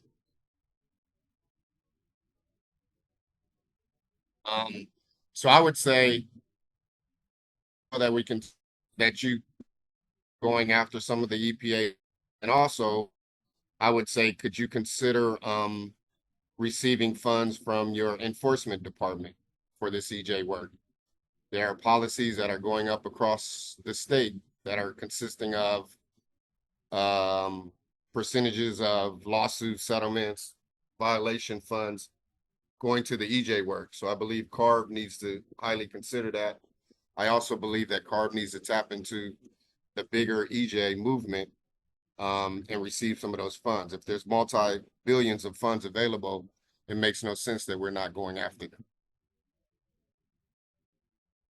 Sure. One thing I'll say is that I definitely feel you on the Blue Angels. I'm about to head back home, and I think I will be in the same spot as you with the Blue Angels flying over. So I hear you. Couple of responses. So I think if that is something that the EJAC is interested in, like working with CARB to kind of pursue funding opportunities. I don't think that we're opposed to that at all. I think we did have a very high level conversation with EPA on some issues, honestly, with the Tijuana River Valley. And one of the things that they did flag for us at that time was that they are at the end of their fiscal year. So right now, as they were saying, like right now, we generally don't have as much funding at the end of our fiscal year, but that doesn't preclude, I think, the EJAC and CARB jointly being able to pursue some of those funding opportunities. And so I don't know if that's what you were suggesting, Kevin, but I do think that that could be something that could be really valuable. I also understand if EJAC members were like, we ourselves want to pursue them. And so I think that really is a question I will offer back up to the EJAC. In terms of, I think, enforcement and those funds, so I will say a couple of things. One, the cuts that I'm talking about, right, they affect our enforcement division as well. They have an 8% cut, right, it's we're all feeling it. The money that has been coming in, I will say this, and then I will ask Ashley to double check and make sure that I'm not being wrong. So if I'm wrong, we will come back and let you know that I got it wrong. But I generally feel like a lot of that funding, we've been trying to prioritize giving it back to the communities and taking as little as possible, was my understanding. But if I'm wrong on that front, I promise you I will come back and just say, hey, I was wrong. And I just really appreciate some of the creativity of like, hey, we're in a budget crisis, but that doesn't have to limit us. And so I would definitely encourage and love to have more of these kind of conversations. Thank you, Chanel. We'd like to close this item up, but I do note that Ray's hand is raised. I'm not sure if that's from a previous comment, Ray. I think it's from previous. Thank you so much. So I think that concludes this agenda item. We'll take it now to our next agenda item, which is the cap and trade resolution. Hey, don't use my name in vain. Recommendation. So I'll turn it over now to Dr. Catherine. Thank you. Thank you, everyone, for the robust discussion. This is Dr. Catherine, your Carbon Markets Workgroup Coordinator. I want to couch this item in recognition, as I said in my opening remarks, that this has been a lot of ongoing work. And it's also really super important to our environmental justice communities in the San Joaquin Valley, which is why I've taken this on with love. So first, I'm going to spend a couple of minutes just reminding ourselves of the process that brought us here. And then you all do have a draft document of a proposed resolution. So I will also briefly describe that and then open it up for discussion. In terms of the process, this resolution was built from previous recommendations and comment letters about the cap and trade program submitted by the Carbon Markets Workgroup. And so for reference, you were given, and it is posted online, the workgroup's June 2020 comment letter that was submitted to CARB. In all transparency, it was also submitted a few months ago during the current rulemaking process, but the person who submitted it is out on leave and I didn't want to bother them to get the more current copy. But again, it's essentially the same comments and you'll see it reflected in the resolution.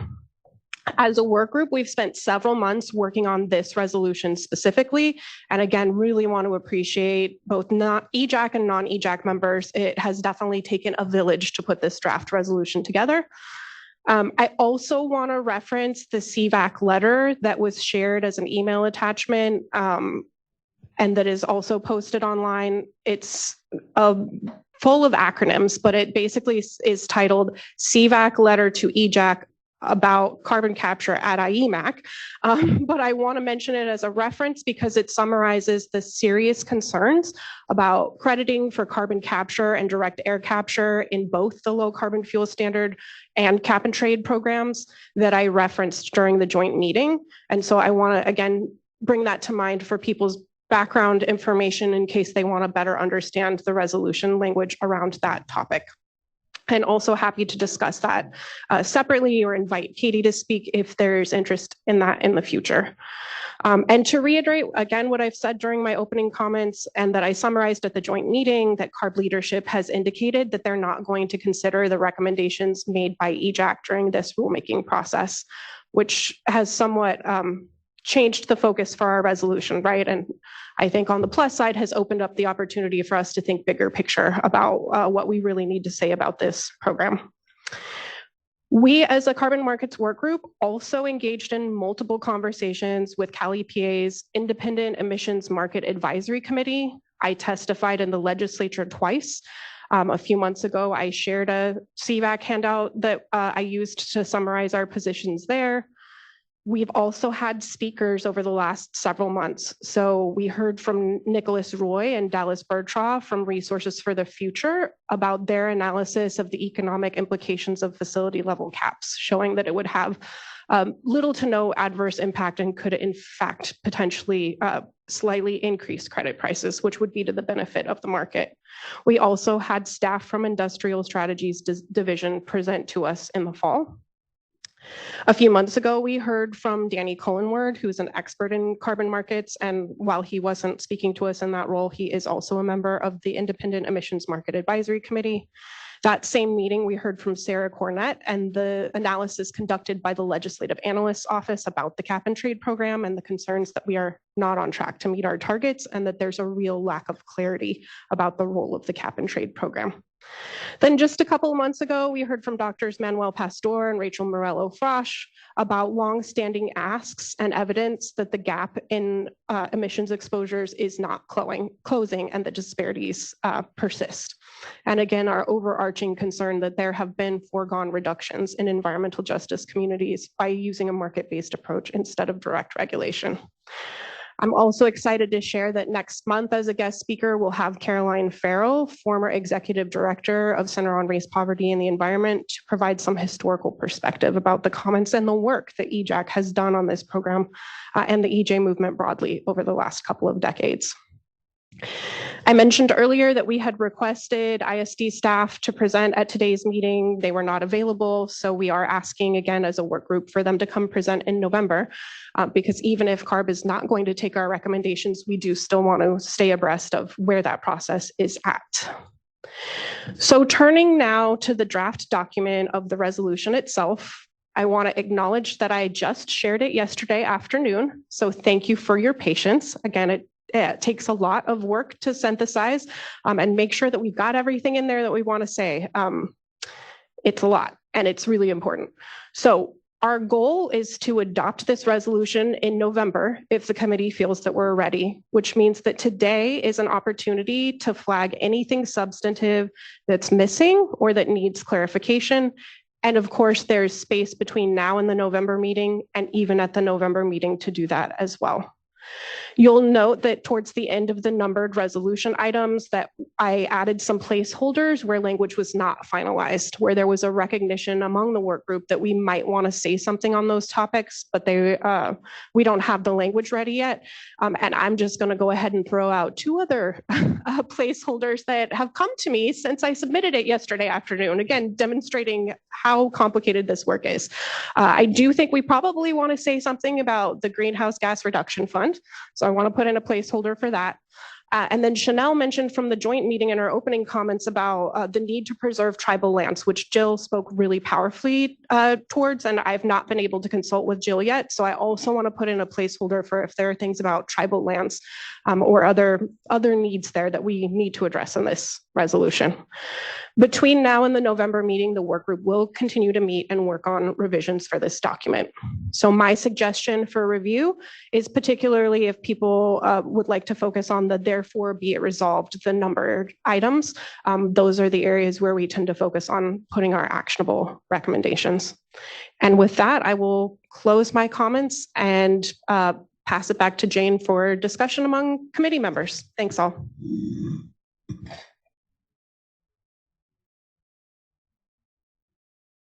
So at this time, I'll propose that we go ahead and share on the screen the portion of the resolution that Dr. Catherine is recommending we focus the discussion on. So it would start on the third page. Now, therefore, be it resolved, we do have 12 recommendations. And we are having a little bit of technical difficulty at this time. This resolution is currently posted on the website, so I invite you all to check the website to download a copy of the PDF 3-page resolution.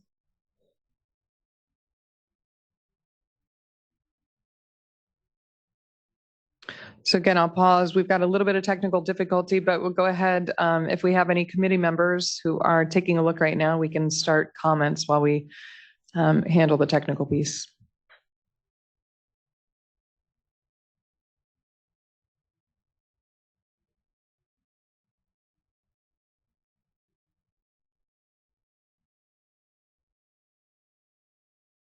Thank you. So let's scroll so that we can see number 1.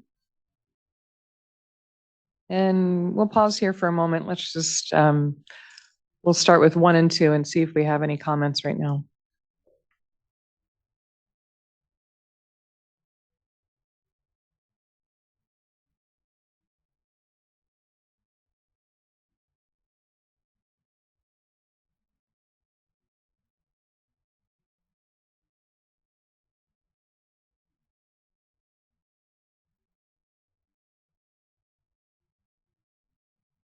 Kevin, I see your hand. Go ahead.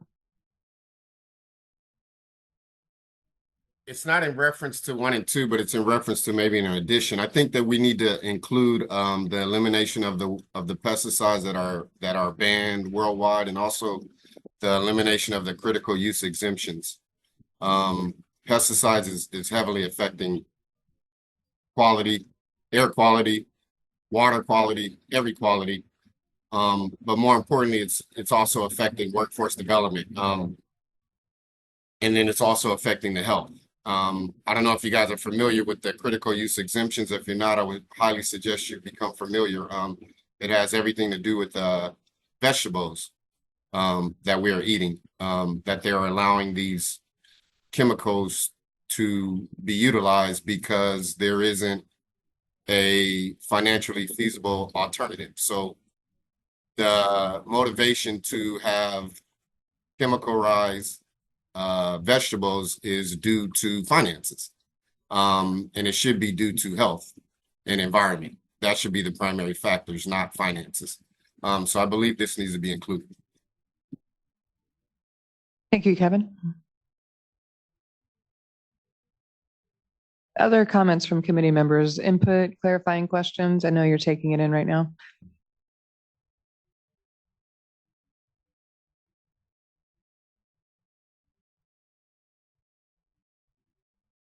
I'd like to at some point have the conversation on what plan exists, which I doubt it does, from Cali, PA, to be intentional and have its BDOs be more representative of the demographics of the state of California. And the plan would, of course, need to include, I think, we're talking about leadership institutions earlier,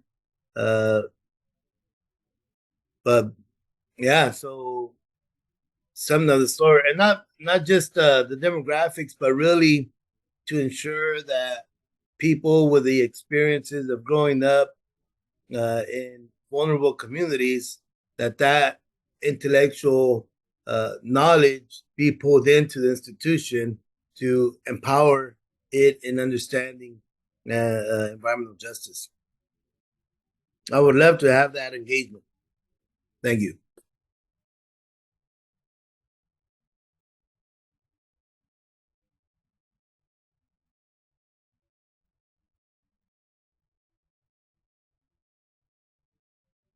Thank you. Additional thoughts, suggestions?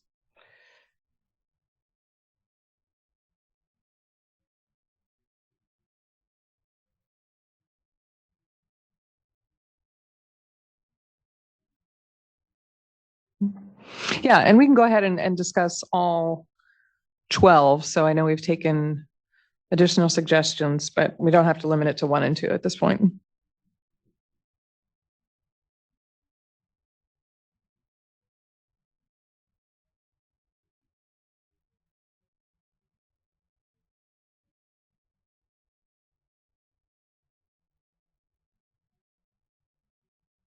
I've got Kevin Hamilton in the room. Please go ahead.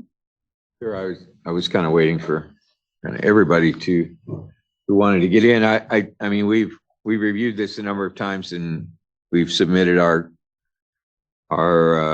edits, and as part of committee, taken those edits and put them back and put them in the document, adjusted the document. We had questions early on about a couple of areas. Those have been addressed. We've got 2 placeholders on here. I'm not sure what to do with those at this point. But the rest of it, to me, is pretty much done. I mean, we could always add things pretty much ad nauseum, but do we want? This is supposed to address cap and trade. How deep into the weeds on cap and trade do we want to get as far as sources versus an overarching document that really takes the higher level policy look at this? So I with those 2 added, I can't really push for it to be approved today. So yeah, so that's kind of where I'm at. With 1 through 10, I think we've covered pretty well. Obviously, these last 2 are critical. One's a carbon sink, the other one's a carbon emitter. So how do we protect one and ensure the other complies with its requirements of cap and trade if we're going to continue the insanity there?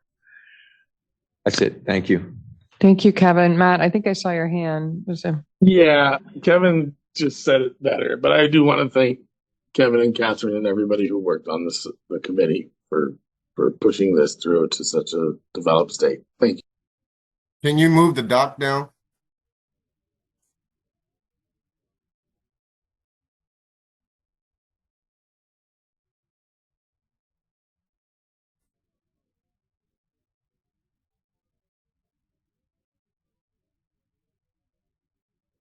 I do want to now acknowledge Jill Sherman Warren is participating in the chat now because it's difficult, having technical difficulties. So she's noting maybe reference Governor's Executive Order B-10-11. So we'll take that into consideration also as input.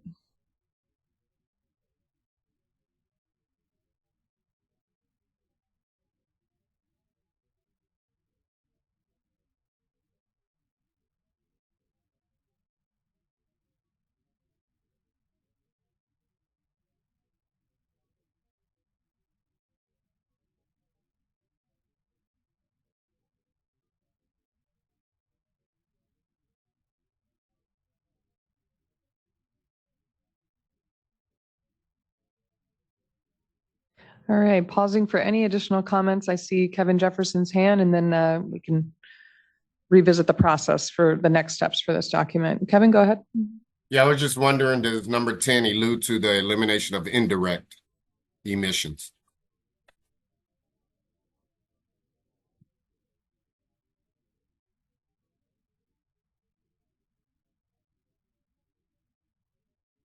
Do you want to clarify? So I'm looking at item number 10, ensure direct emissions. Are you making an edit or a suggestion to that provision? I think he's asking about the indirect source rule and indirect emissions that come from other sources. So is that what you're asking about, Kevin? Yes. So I don't know that this applies because it's saying ensure direct emissions reductions, not. I can clarify. Sorry, Martha Dina, I didn't want to cut you off, but there is actually another item that gets at what would be considered the indirect reductions. It's not that item. Sorry, I'm trying to look for it. It starts with the word do not permit. Okay, number 4. Do not permit facilities in disadvantaged communities that directly emit pollution, toxic air contaminants, criteria air pollutants, and/or greenhouse gases, and/or generate pollution by increasing the volume or concentration of mobile pollution sources. So that second piece, pollution that increases the volume or concentration from mobile pollution sources, is where we address indirect emissions. I believe that word needs to be in there and show how you're doing that. Okay, we can take that to the work group for further discussion.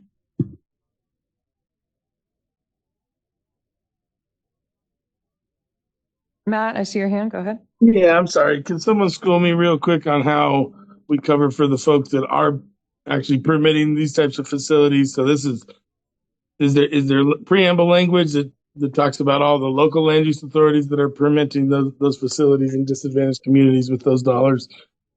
I mean, CARB doesn't actually do the permitting on some of these, right?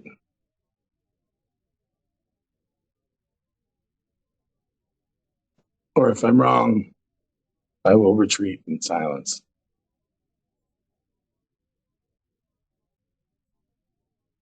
Because we're currently using forest resilience dollars to push through a wood pellets facility in a well-documented, historically disadvantaged and overburdened community. Yeah, so just to clarify, Matt, is what you're asking, is there a whereas clause that mentions local land use authorities? Yeah, or at least providing firm guidance to local land use authorities. I mean, I got a port that doesn't understand what's being done to it. Okay, yeah, there's not one that immediately occurs to me. So if you want to suggest whereas language there, yeah, I'm not sure I'm completely clear yet what you're getting at. Yeah, no, you just helped me. Thank you. Let me think on it for a second. No need to discuss further. Thank you. Any other comments, input, clarifying questions from committee members? And as a reminder of the process, this is not your only opportunity. So this is currently scheduled to be on the November EJAC meeting agenda and to go for a vote at that time. So I think we are still inviting input. The subquorum is happy, or the work group is happy to take that input back for consideration.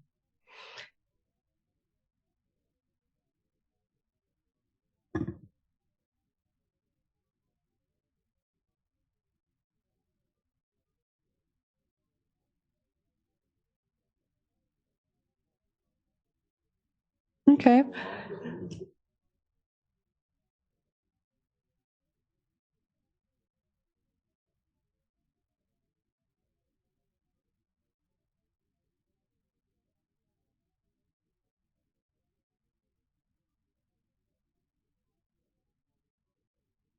Sorry, we're doing some internal logistical clarifications to make sure that we got any comments that EJAC members made in the chat, but it sounds like those have been covered. So again, want to appreciate the feedback from committee members and the work that work group members, both EJAC and non-EJAC, have put into this. I do think it's a very robust document.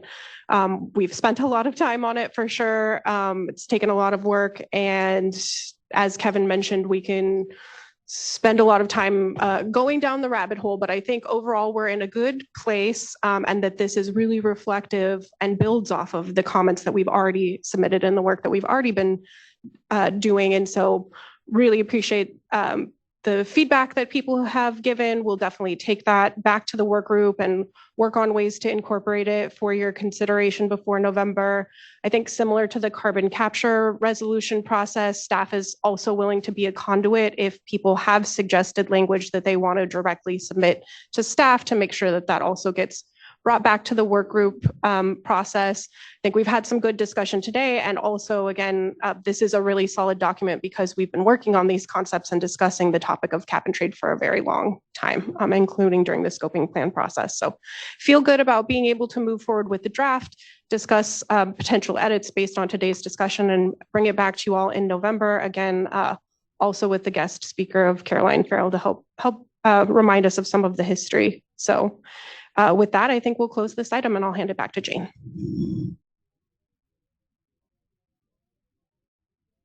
Thank you. That concludes all of the items on the agenda for discussion today, which takes us to public comment. We will now open for the public comment period. We ask that everyone who is interested in speaking in Zoom, please raise their hands and we will call on you accordingly. If you are interested in speaking in the room, please let us know. I see one member at this point. We will allow 3 minutes for each commenter at this time and let you know if we need to adjust based on the volume of comments. As you speak, please state your name and your affiliation before you provide your comment or question. We will start with our individual in the room. If you'd like to step to the podium.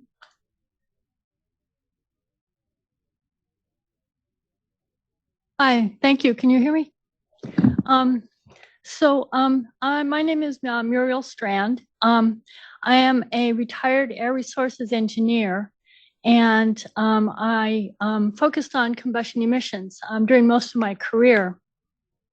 I'm here really on my own account as a private citizen, although I do participate in a number of local environmental and other NGOs.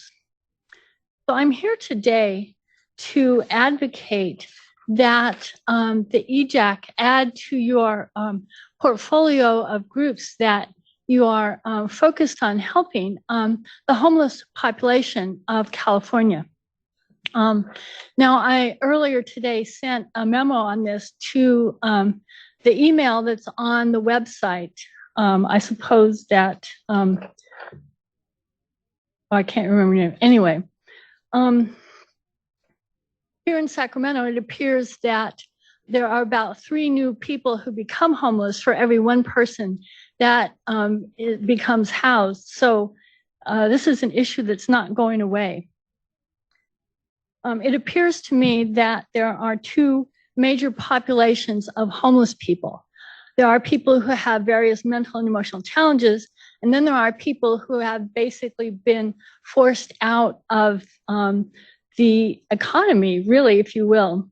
I go into a lot more detail about this. The working poor who have been destabilized by lacking the $500 when confronted by a big rent increase, car crash, health crisis, layoff, divorce, etc. It's hard for these folks to get back on their feet. Local government responses to homelessness are mostly driven by the concerns of chambers of commerce and paranoid neighborhood residents who want the homeless people to disappear. Unfortunately, local governments show minimal interest in audits of such wasteful spending and the greenhouse gas emissions that are associated with some very impractical policies. So for example, homeless people go to the emergency room, yet the implicit assumption in healthcare models is that patients have homes, kitchens, bathrooms, and jobs. So physicians can't write prescriptions for these health essentials. Anyway, all of this, including what I have just written previously, is the background for my earnest entreaty to the Environmental Justice Advisory Committee to add homeless people to the list of economically challenged groups in your portfolio. And I'm happy to discuss, any of these considerations or other ideas offline. We have time. Thank you. We'll move to our virtual attendees. I'm seeing 1 hand raised at this time. Gary will unmute on our end. You can unmute on yours.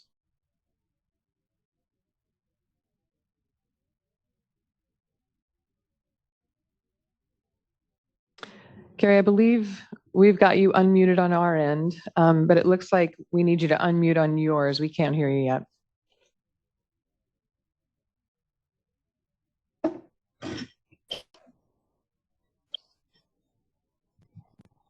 Gary, I think we can hear you. Want to go ahead?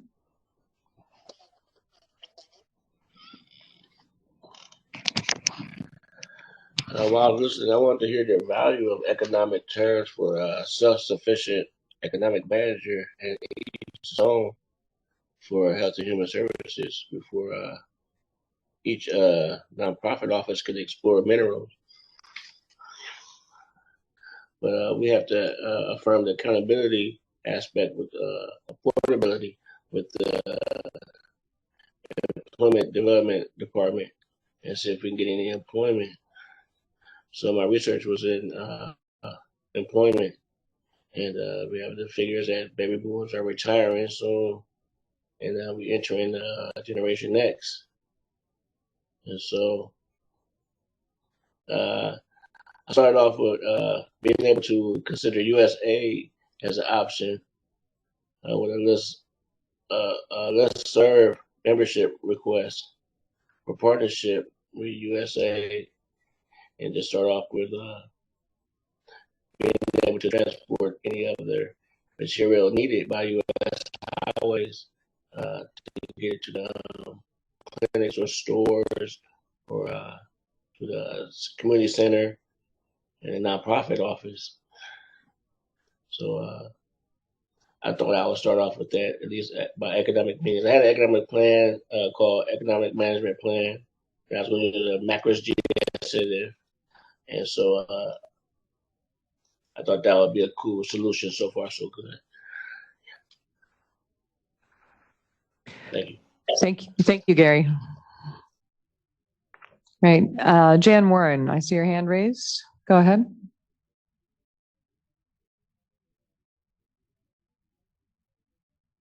Thank you. Jan Warren, Walnut Creek, with an Interfaith Climate Group and a Refinery Coalition Group, and don't have a coherent comment, but I do want to say that I still have all the LCSF in my head. That I appreciate and support Dr. Catherine's introductory comments today, that we're not getting the benefit from what the original plan was with the cap and trade. Certainly not anywhere near as much as if we had more direct regulation. And I realize that they're not going to want to do that, you know, all in one step, but they certainly need to be doing more to move in that direction. We have communities like San Joaquin and South Coast that are not in compliance, and we shouldn't be approving. And I realize CARB doesn't approve them, the air districts do, but we shouldn't be allowing more carbon emissions that harm the health of our communities when they already have more than they can clear up. You know, it just doesn't make common sense. And so I appreciate the fight y'all been doing. I'm a little bit unclear. I thought I heard something about another extension on cap and trade. I hope that's not happening. If it is, I'd like to know the new date. But I mostly am here to support the EJAC community. Thank you. Thank you.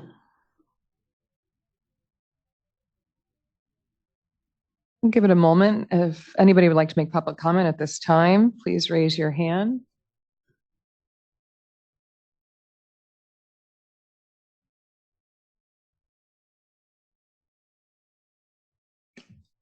All right, looking to the room, we have public comment. Hi, my name is Akshita Shivkumar. I'm an assistant professor at UC Davis. I'm also a social scientist. This is a bit of a meta comment in the interest of integrating EJ efforts across CARB and in the context of the duplication of labors, both of community members and advisory committees who are participating in CARB's various programs, but also in the context of the budget cuts of CARB that we've been hearing about. The EJAC seems to be doing a lot of heavy lifting, both on the technical side, but also on the changing of the culture of CARB side. And there's also additional groups like the Community Engagement Model Group that seems to be laying out some of the protocols of a cultural change within the state agency. So while we're discussing the long-term work of the EJAC with CARB, there's potentially here an opportunity to hear from CARB staff sometime soon about how it plans to integrate the kind of market-based focus of the technical tools that you're bringing to the EJAC and the reliance on those tools of EJAC meetings and the community engagement model, both of which seem to be tackling like this two culture problem, right? Technical on the one hand, cultural on the other hand.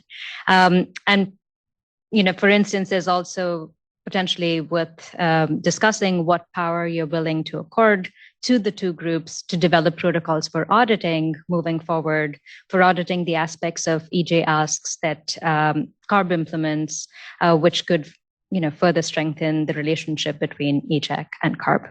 Thank you. I'm happy to clarify further. Thank you. Thank you.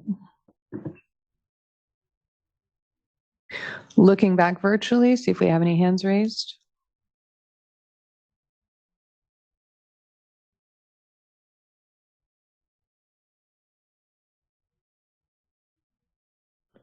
Yes, please go ahead. Really, to summarize the whole situation, regenerative family farming is the new manufacturing. Thank you. Seeing no additional public comments at this time, no hands raised at this time, we will move to our next steps and closing remarks, and I will turn it over to our co-chairs to close out the meeting. I'll invite our virtual co-chairs first, Martha Dina and Kevin Jefferson. Well, I want to thank folks for their comments and thank the fellow EJAC members. We will be certainly finishing up that resolution, and I look forward to the ongoing conversations in the work group about the charter. And again, want to thank all the EJAC members and in particular, Catherine. We've become quite good workmates over the last couple of years. And so I just really want to appreciate all the hard work you've done to get us here. I would just like to echo that. Thanks for the continued hard work, showing up, Karen, and steadfast. This is a journey. We're in it. It has its ups, its downs, but we're steadfast, and that's what it's about. So I just want to commend everyone for sticking it out. Thank you, Kevin. Before I go to the room, I see Juan, you have your hand raised. Go ahead. I do, sorry. I realized I should have said these comments earlier. I thought there was going to be more discussions afterward, but nothing on my personal, other than to really, really thank Catherine for her leadership on this. Catherine, Dr. Catherine, you have been doing an amazing work, especially in this resolution. You have taken real leadership, and I am very grateful and thankful of everything that I've learned from you, specifically in this issue of cap and trade that is so complex, and you being able always to bring it down to earth. I appreciate that, because at the end of the day, I also bring this to the communities, and I have to relay something that is understandable to them. And Catherine, you have always been so clear on such a complex issue. So thank you, Catherine.